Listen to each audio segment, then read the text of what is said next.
members of the Cedros Fisherfolk United say they intend to take legal action against state-owned Petrotrin for redress of an oil spill incident that occurred on the 3rd August.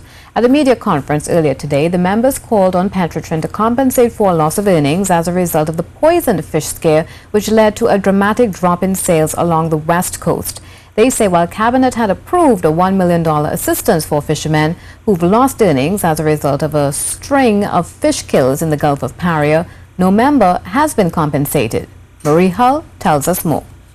Nearly 2 months after an oil spill occurred along the southwest peninsula, members of the Cedros Fisherfolk United say they have not been compensated for their loss in fish sales, blaming state-owned Petrotrin for what they say was a poisoned fish scare.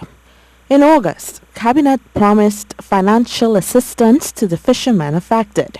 However, coordinator of the Cedros Fisherfolk United, Dr. Raphael Sebastian, said his association has been treated like an afterthought, and as such, legal action will be taken. In Libre, people in Tahiti were given, but the people in Cedros did not get anything.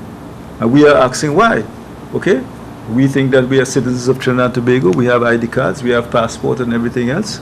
And our people are bona fide fisherfolk, and that they are also entitled to part of that handout. Okay? So, that is something that, Dr. Sebastian said oil spills in the future may not be preventable, and as such, protocols need to be established for compensation for fishermen. That Petrotrin must handle their decommissioning, set up a rehabilitation and decommissioning fund, deal with it so that when they leave the scene, we do not have a scenario where we like Coroni Limited, where we have to be funding Coroni Limited, a bankrupt Coroni Limited for years on end. Another cause for concern was whether or not the fish in the area could now be consumed, despite the fact that fish samples have been sent to the Food and Drug Administration laboratory in the United States for testing. You're not telling, well, okay, how many ounces of fish of that can I eat, How many pounds do I need for it to actually have a negative impact upon me? We were not being told that. We were just being told that it is not good, and that therefore, even though it was a finding in the Libre area, you relate that all the way to Cedros, to Toko, and to everywhere else. And that is not right, okay?